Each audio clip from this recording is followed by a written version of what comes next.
Well, hello everybody. I'm Laura Tamayo, as you've heard, and today we're going to discuss some interesting topics. I think one of the things I love to talk about the most is our topics of identity, who we are, how we go about our world, how we express ourselves. And you might be wondering what this topic, has to do with our conference. Well, because we're all coming together trying to drive forward our personal and professional projects. And so understanding who we're talking to really matters. So today we're going to have a little bit of a conversation on exactly that. How our generations kind of see the world, different generations. But well, before we get into that, I want to ask for you to help me with a question. I'm going to give you the names of some countries for you to consider. And I would like you to tell me what these countries might have in common. It could be many things, so there's no right answer, there are many answers. But let's try this. How about Belize, the United States, the UK, Canada, the Philippines, Malta? What's one thing they might have in common? Beaches. Beaches. Yeah. What else might they have in common? I don't know about Malta, but I think most of them have democracy. Okay. So democracy, democratic forms of government. One more?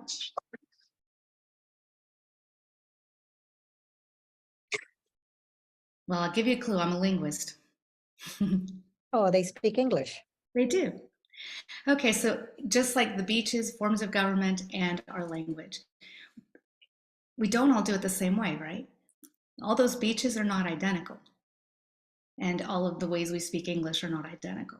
So we do have a lot of things in common, but we don't necessarily, even in those things that we have in common, we don't necessarily do it exactly the same way. And not everyone within each country does it exactly the same way. And I want us to keep this in mind because what we're going to talk about today, we're going to talk about trends, about tendencies, which means not everything that we talk about today is going to apply to every single person within each group, obviously. We're just talking about preferences that are observed, things that are common in group A or group B. And you will probably find yourself well identified with many things that I'm going to say with every group, but maybe you're going to identify more with one than with the other, right? So individually, we can vary a lot. And that's because, and we're going to continue talking about this during our conversation today, it's because who we are is shaped by the events around us, by our environment, by our experiences. So that's going to have a lot of variation, but that also shows a lot of patterns, which of course anyone that likes to play online knows for sure. We have trends, we have tendencies that we see, and those can actually be very, very informative. So we are going to be giving, I guess, speaking in generalizations, but I hope that they're going to be generalizations that will give you clues that might be really useful to you, really helpful to you as you're putting together, for example, marketing messages or trying to approach a particular group of people, or even in your own personal life, just trying to understand one another. I think these things, this is a place to start, right? That's what I want to, I guess, the message that I really want to get across. That this is a place to start. So let me, speaking of starting, share my screen a little bit. Oh,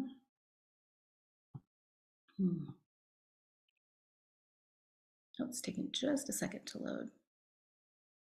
All right, now we should be able to share that screen. All right, can everybody see? Yes. Okay, great, fantastic. All right, so you already met me. We already talked a little bit about the countries. Okay, so first of all, generations. We're talking about different generations.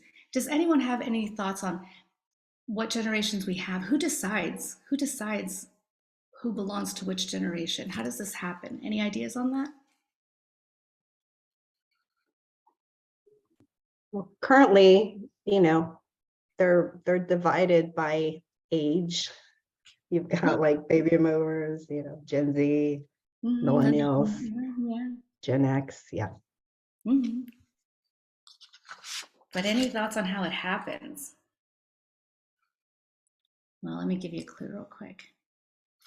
it happens, it's not really a set of rules that are being established, right? I think a lot of times we think of these things and say, well, who decided that all millennials are this way, or who decided that all boomers are that way? It's really not a set of rules. What we have two very large categories of professionals who dedicate their lives basically to watching us, to seeing what we do, right? So we have researchers on the one hand, that's mostly universities, there's some public organizations, some private institutions, and they're basically really concerned with watching our behavior.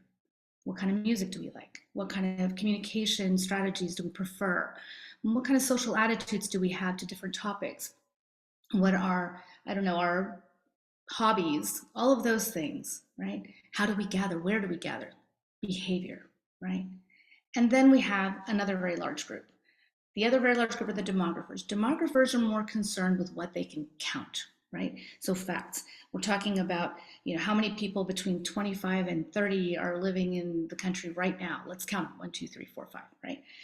They're looking also at structure. So where are we gathering? Well, how many like single family homes do we have? How many apartments do we have? All of these things that are countable. And then of course, they're also concerned with distribution. So where, how many people are living in the suburb? Where do we have the highest concentration of nurses? Where do we have the fewest number of lawyers? This sort of thing. Anything that can be counted. That's what demographers are really interested in. Now you can look at all of this information online. It's really available to you, and I do encourage you to kind of dig around and check it out. The ones that I tend to lean toward, and what you'll see a lot of data from them today, universities and the Pew Research Center. And then for demographics, you can also look at, there are so many resources, but the National Bureau of Economic Research and the Peterson Institute for International Economics, these are good places to find information and kind of start taking a look at, okay, what is being observed? Because when they're observing all this data, then all of a sudden they'll see a shift and say, okay, from this year, people born from this year to this year are behaving this way, but right here on this year, we're seeing a huge shift. All of a sudden, a large number of people are behaving differently. That's where they create the cut and they say, this is a new generation, right? So that's how that happens. Why does it knowing any of this matters? Well, once again, because these folks are your market. They're your coworkers, your vendors, your neighbors, yeah? And they have some shared and some unique concerns. And here's the important part that I really want to stress. The reason this matters to us personally and professionally is because we build trust differently. So understanding how different groups build trust will serve us well in all our interactions. Now, what if you just ignore everyone under 40, just as a little thought experiment? How many people do you think under 40 percentage-wise in the country? Any guesses? 35. 35? Oh, under 40, I would maybe more. Anyone else want to throw a guess out there?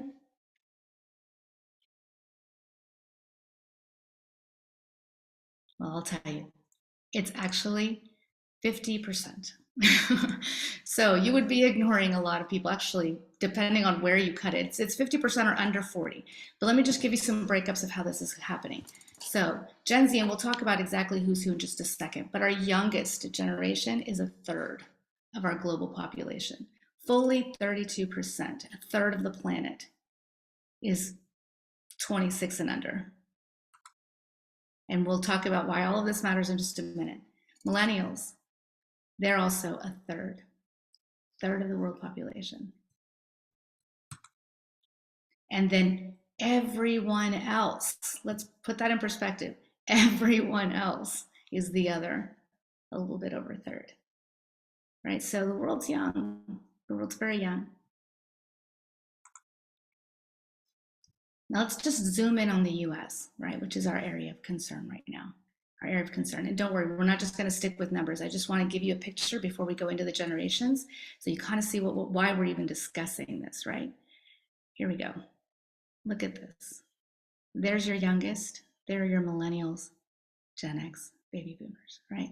So look at this huge bulk right here. This bulk right here, these folks spend a lot of time online. So that's going to affect how they like to communicate. That's going to affect where they're looking for you, right? So really important to understand that while we do have, maybe all of us know at least one person that's a little bit tech resistant, we can see why perhaps considering different modes of communication is important. All right, so now let's get into this, and hopefully I'll get to hear your voices here in a second. Right here, usual suspects. Today we're going to talk about Gen Z, millennials, Gen X, your baby boomers, and your silent generation. Okay, there's still a couple of other generations that are with us. They're, of course, the alphas, which are the very youngest, but we're not including them because probably not in most of you, that's probably not your market. Might cater to children, but probably not. These kiddos are 13 and under. And then we have the greatest generation, and they're well into their 90s. And so they're less active in the market. They are still present, but they're not as active and probably not going to be a target. Cool. So we're going to start with Gen Z right here. All right. We don't have an observed endpoint yet, although it's looking like 2010. So those born up to like starting in 2010 are going to be the youngest generation. So these guys right here, right now, are about 13 to 26. Yeah, 24, 26, I'm thinking. They're the most diverse generation. They're the best, they're on track to be the best educated in terms of level of attainment. And they seek mentorship. That's really important if you have this generation working with you. They really seek a lot of mentorship, and they don't want debt. I love word clouds. I think this gives you a really nice picture. So let's take a look at this word. Does anything here jump out at you? Anything resonate? This might be surprising to some folks right here. They like face-to-face. This is a generation that actually likes face-to-face interaction. Okay, so when you have an opportunity to meet in person, think of your projects, think of if you're trying to recruit people into your organization, events where they can actually see you physically are a good thing. Okay. They, of course, all have smartphones.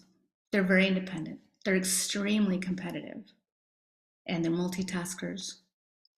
As far as getting their attention, you have 8 seconds, and that's generous. I believe in the last couple of years that's gone down. So 8 seconds, that doesn't mean they'll listen for 8 seconds. That means you have 8 seconds to get their attention. If you're interesting enough, they'll stay. But you have 8 seconds, so really consider. That's probably a lot of the reason why video is doing so well, right? Because it's a really fast way to get a message across. And this is a generation that they very quickly they decide whether or not they're interested in what you're saying. And then they're gone. Okay? They're looking for security and stability. They're very, very pragmatic generation. Yeah. They're very independent. Do's and don'ts. So with this generation, you do want to meet face to face. Like I said, they like in person. Be candid. And I think also the face to face, just to go back to that for a little bit, this is a generation that has, most of them have experienced some form of cyberbullying at some point. So they probably favor a lot of in person because then they can actually read you and interact with you without necessarily being live to the internet. So be candid. This is interesting that comes out in a lot of these surveys, that this is a generation that doesn't like bad news being cushioned because they feel they're being protected and they feel they're hiding something to protect them, and that makes them more nervous. So be candid with them, be straightforward with them. Touch base often. This is the mentorship thing that we were just talking about just a moment ago. Important. They want to have a lot of feedback all the time. They are new to the market, so new as employees, new as customers, new as everything. So give them lots of feedback. And do engage online. That's where they live. That's where they are. So for example, in one conversation that I had with another group, someone mentioned that they tried to contact a young person in their life a million times, and when they saw them in person said, "Why are you ignoring me?" And the young person immediately grabbed their phone and said, "Where? I don't see it. What time did you text me?" Because yeah, of course, they're not checking their voicemail. And if you're trying to find them on Facebook, this generation is not a Facebook generation.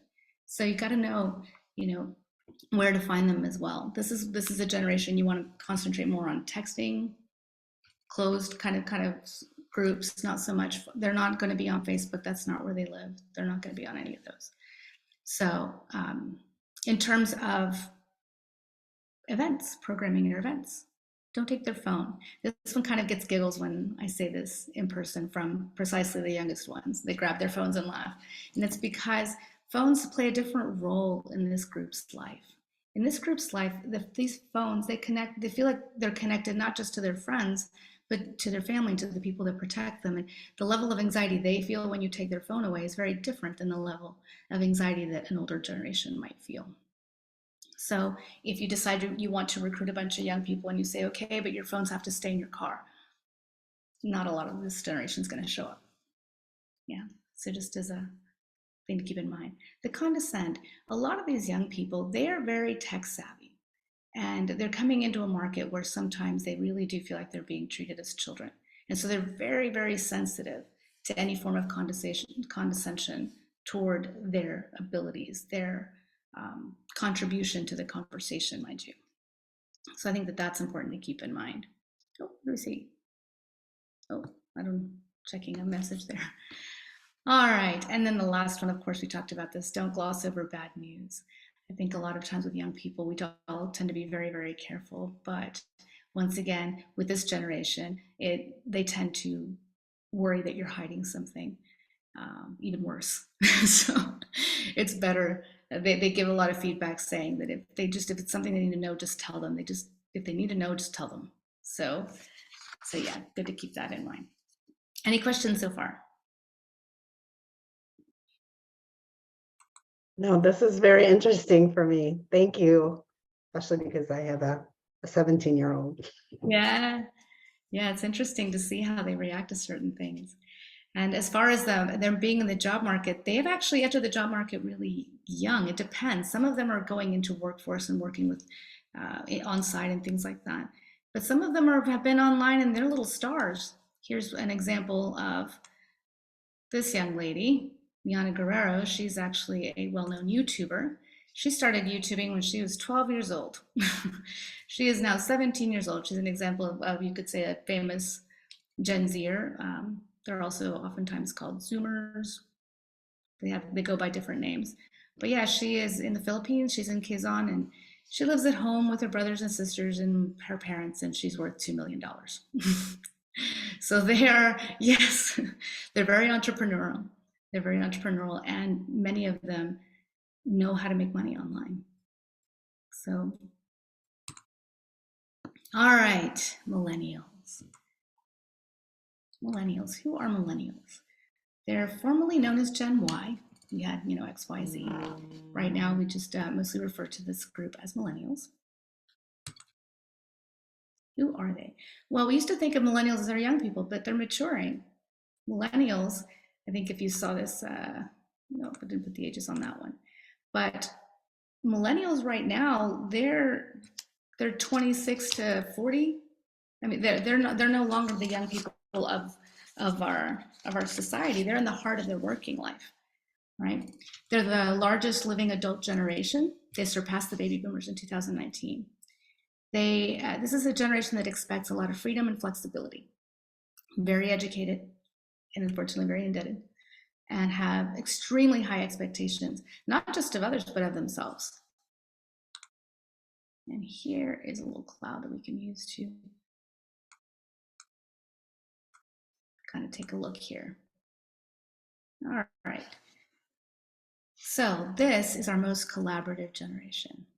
A lot of teamwork, a lot of group activities, a lot of shared economy sort of projects. They tend to be very optimistic. Also multitaskers, also very tech savvy. Yeah. They're texters. Have anyone here ever call a millennial and not get an answer? Yeah. They're wondering why you didn't text, right? So a lot of times that's the response you're gonna get. The text saying, hey, what's up? Text me, right? They are curators and sharers. This is a generation that's more likely to curate a collection of something or to share something not necessarily created, although there are a lot of millennial creators, but it's very common that even within their creation, they're pulling in things made by others. That's that collaborative kind of tendency that we see. With them, you have 12 seconds. Like I said, probably generous. In the last few years, that's probably gone down. Once again, if you've got their attention, they'll stay a good while, but you have 12 seconds to get it. Very important to keep that in mind. Also very entrepreneurial, yeah. But they do prefer direction. They do like to have direction. What do we do and what do we not do? Do text. Please do text. This is a texting generation. Email. You'll probably get a text and reply, but go ahead and email. Email still works with this generation, that's fine. Recognize their individuality. Now this one I want to point out because this is where we want, when we're considering what we're sharing, it's important, very important to talk about why what you are offering is different. How is it different? How is it unique, right?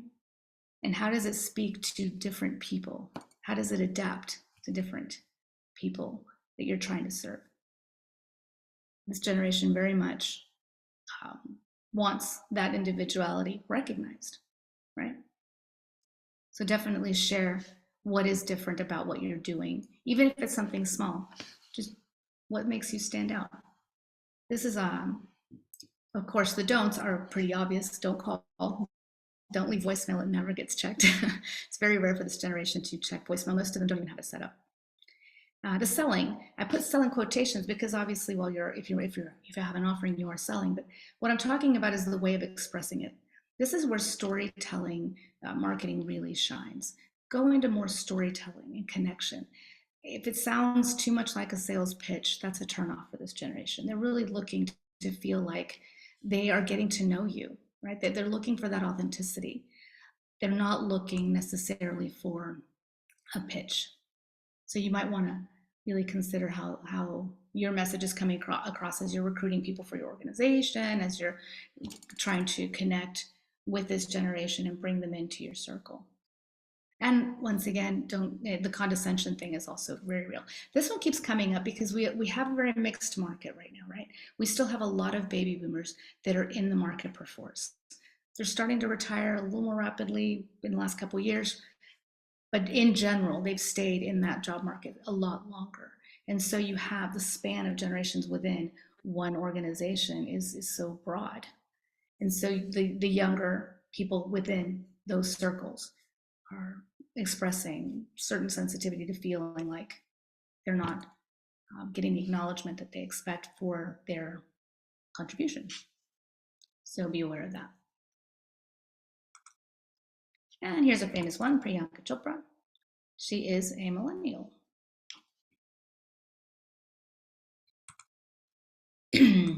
I'll check the chat again. Oh yeah, TikTok. Yeah, someone recognized Miana. Yeah, she's on several platforms actually. Okay, and then Gen X. Who is Gen X? Where do they fit in? Of course, we've heard a lot that it's a smaller generation and people skip over it, but actually they hold 51% of leadership roles globally. So it's important to actually factor this in as we are planning our careers, as we are trying to reach decision makers, etc. There's a lot of leadership in this particular generation. And this is another generation that really, really insists on authenticity. So maybe leave the jargon and the SAT words at home. This is a generation that really likes it to be very direct, very personable. And the most important thing that I would share with you, it's a very time-sensitive generation. And what that means is that this is not the generation to be calling throughout the weekend and all hours of the night expecting response. They value their time a lot, and they stretch pretty thin. This is also a financially stressed generation. This is the generation, and you'll hear this a lot, on social media and on the news, that you've got a generation that's stretched between, excuse me, supporting aging parents and taking care of, trying to support their children. This is that generation. However, this is also the only generation to have fully recovered financially as a generation, obviously not individually, after the Great Recession. So it's a very resilient generation. Let's look at their word cloud. Okay, work-life balance. That's where that time sensitivity comes in. This generation really pushes for that. They're looking for that. They're very, very self-reliant. So collaborative in a different way.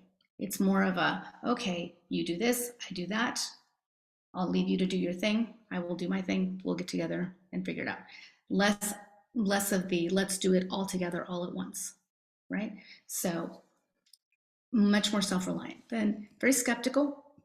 So as you're putting your message in, the first question this generation is going to ask, either out loud or in their head, is why? Why? And then when you give information, great, where did you get that information? You got it from there, that's fantastic. Why there? So it's a skeptical generation. Be ready to answer some questions, to support what you're saying, to let them know where you're getting your information. Okay, they do email, they do text, they are tech savvy, and they're entrepreneurial, maybe less so than the other generations, but definitely an entrepreneurial generation as well. Very adaptable. They tend to be informal and direct, and keep that in mind because that's going to contrast with another generation we're going to talk about in just a minute. They tend to be informal and very direct. This generation is often called the communication generation. Why? You can text, you can email, you can call, you can leave a voicemail, you can do snail mail. This generation engages in every form of communication.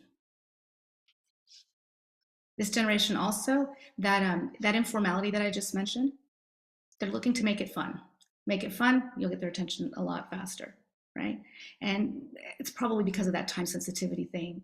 People looking to say, okay, well, I'm stretched for time. Let's make this as enjoyable as humanly possible. Again, always be prepared to answer why.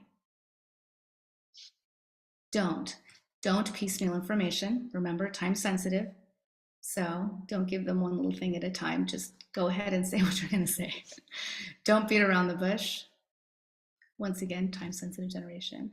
Don't push. Remember, this is a skeptical generation. The minute you start pushing, they start wondering why. Okay, so be careful about pushing. Consider an approach that's a lot more informing and inviting and not so much pushing, because you're going to get a stronger reaction from this group than perhaps other groups. And then don't get cocky. This actually shows up on actual surveys. It's filling in, like people say, don't get cocky. So this attitude, displaying this particular kind of attitude, is a turnoff. And don't take up a lot of their time. So this is, for example, if you're doing an event, if you say it's going to end at noon, make sure it does. Here's some examples. Sergey Brin and Larry Page. If you don't know who they are the founders of Google. And then baby boomers. Who are the baby boomers? Baby boomers are actually nonconformists. They're very unconventional. They're an unconventional generation. They've been pushing boundaries from the very beginning. They embrace activism. They're very much involved in organizations. They've stayed in the workforce for longer than expected because of the different shifts and changes, but also just because that's very much a part of what this generation's like. This generation, they like to be very active, and they're very social as a generation. Once again, caveat, always remember, we have individual variance. You will always have, someone always says, oh no, but my aunt is a baby boomer and she hates people. Well, yes, but as a generation as a whole, this is a very social generation. It tends to be a generation defined by their career. So this is a generation that will say, I am a fill in the blank for the career. That's very typical. Also very hierarchical. And what that means is when getting together to do any kind of activity, a project, people want to know who's who. Where are they? Who's in charge of what? Who's got the authority for what? Who has the responsibility for what? Like they want to know where they are in that order. And so that's important. And in my advice there is, as you're dealing with your customers, make sure you know their titles. This is a generation that wants to hear that title. They feel they've earned it and they want to hear it. It's a more formal generation. So having a meeting at the coffee shop that all the seating is beanbags, probably not something this generation is going to enjoy. Okay. They too tend to be the workaholic generation. They do work a lot. Very process oriented. So don't just say, that's the goal, hit it any way you can. No, no, no, no, no. How are we going to do this? Let's do it step by step. They like to make sure they nail down that process, right? And this is probably to do because this generation, professionally, they grew up a lot within corporate space, right? So that's a space where hierarchy and process are very stressed.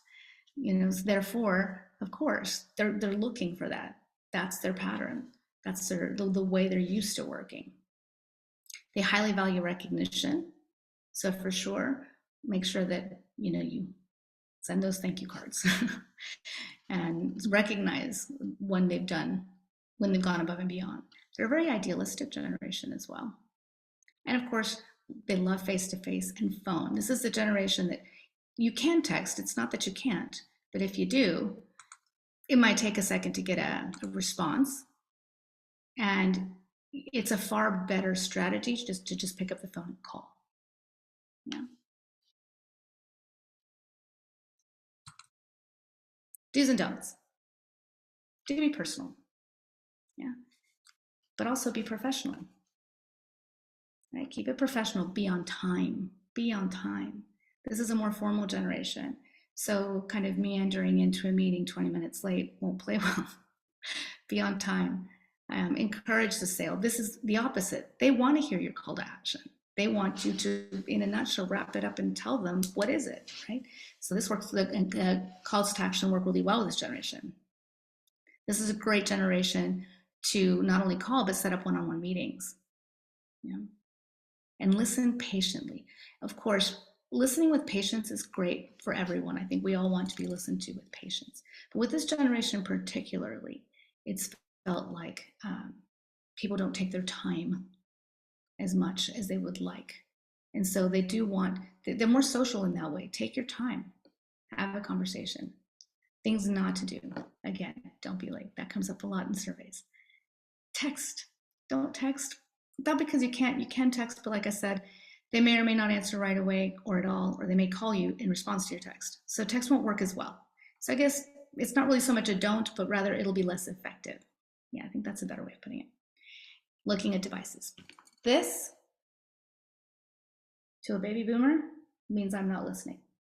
It doesn't matter if you're looking something up in response to the conversation or if you're sending a message to someone they've asked you to communicate with. The reason doesn't matter.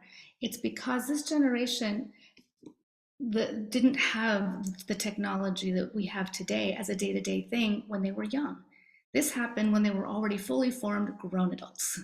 So looking at a screen, you can think of it as more parallel to staring at a television set. It doesn't feel like you're paying attention to what they're saying. So you might want to be really mindful of that. And if you are going to need to use your device while having and engaging with this generation, be sure to announce why. Say, oh yes, let me go ahead and send that message to her right now. Be very communicative about why you're looking at that screen. And if you can avoid looking at that screen, that'll be even better. And assuming age limits. Don't assume that their age limits them. This generation does not see themselves as old in any way, shape, or form. They're very young in spirit. They're extremely active. They try new things all the time. You can think of them very much as a rebellious sort of generation. They're not inactive people. So the assumption that they don't want to participate or engage in something active is probably a mistake. Oprah Winfrey is an example of a famous baby boomer. And finally, our silent generation. Probably wondering, why are we putting that? Why are we including this much older generation? Well, they're still active in the market. They're still your customers, and they're still out there. These are not the children of World War II. They're the children of depression and World War II, but not the ones that went to war. They were too young to go to war. They ended up staying home. This is a very duty-first, rule-abiding generation. Yeah. They're the least diverse and the most uncomfortable with social change. It's important to keep in mind. All of these changes are very difficult for them. Although most of them feel the internet is a good thing. And many of them are online now. They're higher, the percentage of folks in this generation that are getting broadband in their houses, higher and higher and higher, and they're connecting mostly with family, but also with the organizations that they like to engage with. They're also hierarchical, similar in that way to the baby boomers, but in kind of a different way. They're very, very civic minded, extremely civic minded, very hardworking, and they're active. That's another thing, and never to assume that they're inactive because they're this older generation. They're the ones that gave us what the term was, I think, grandcation, right? Actual vacations where these grandparents take their grandchildren and they leave the parents behind. They just take the grandkids and have these adventurous vacations with them. So it's an active generation. Just because they're older doesn't mean they're sitting at home not doing anything. Once again, love face to face. They have an enormous amount of willpower. They're very, very thrifty. So pushing luxury products, great for the millennial generation. They love name brands. This generation, probably less effective, unless you're talking about some brand that can be proven lasts for 100 years and you never replace it. They're very thrifty. They're traditionalists. So all this change, like I said, is uncomfortable. Fast changes, changing your offering constantly and what you're doing constantly is unsettling. Also, in terms of aesthetic, they like more muted colors. So when you have, and I only mention this because I see that a lot in people as they're creating the promotional materials or their social media. There's a lot of flashing and a lot of colors. This generation literally in surveys will say they find that very unpleasant. So that's something to keep in mind. They are a bit change resistant. They are team players. They're very self-sacrificing and they're extremely reliable. Keep that in mind in terms of when you're actually thinking about engaging with them for your projects. If you can actually, this is a very reliable generation and they're extremely loyal. So it might take a little more effort, but once you bring them into your organization, they're probably going to stay. Yeah, make sure I'm not ignoring the chat here. Oh, I'm glad you guys are enjoying. Okay. Oh, I already revealed Julie. There we go. Do's and don'ts. Do call. Do send post mail. This is a generation that responds very well to post mail. They don't grab it and see it's junk and throw it out. They actually go through it. So that's good to know that your mailers are actually getting carefully read. Keep it simple. Now, the reason for this is important. It's not a lack of understanding. It's a keep it simple because if it feels like it's complicated for no reason, then this generation doesn't like it. So for example, if they receive information from you and now I've got to log into this site, now I've got to click here, now that's going to send me a mail. When I get that mail, I got to go into this other site, put in this code. And once I get this code, as far as they're concerned, why didn't you just give them a phone number to call? It's complicated for no reason. So they find it frustrating. It's not that they can't do it, but they find it complicated for no reason and very, very frustrating. Be professional. Once again, it's a more formal generation and they are hierarchical. So they were taught to show great respect for their elders, and now they're the elders and they're expecting that respect back. So keep that in mind. And use larger fonts. This one also gets kind of a giggle when I do it in person. It's not really just about, oh, well, we get older, our eyesight's gone. No, it's because this generation interprets small print as deceptive. They're wanting to know what you're hiding in there. So make sure that when you are creating any kind of communication, that everything is large enough that it's readable so that your silent generation customer knows there's no cause for concern. And it doesn't matter if your small print doesn't say anything bad. It just matters that if it's small, it looks like it's hidden. And then of course, don't push individual pleasure above duty. Remember, this is a very duty first generation. Don't be flashy. They don't like all that flashy movement and lots of patterns and loud colors. They don't like that. Don't assume they're inactive. And don't create tech barriers. It's not just that they didn't grow up with it. It's not just that they didn't work with it, because remember, they were out of the workforce by the time all of this technology became commonplace. It's because, once again, it doesn't feel like an invitation. Why are you making it so hard? You create tech barriers, that means that you're not interested in me engaging. That's how it's being interpreted. So important to note it. Keep that. If you can make something that's 3 clicks, 1 click, do that. And here's an example of one of our very famous silent generations. She is Julie Andrews. All right, can I answer any questions? You guys are such a quiet No, great information. I love this. Love, love, love it. This is something totally new. And unfortunately, we're going to have to move back into the next room, but I will definitely reach out to you. This is amazing. I hope it's Amazing. useful and that it sparks some ideas and inspires you guys with your projects. It's nice to Definitely. Thank you so much. We appreciate you.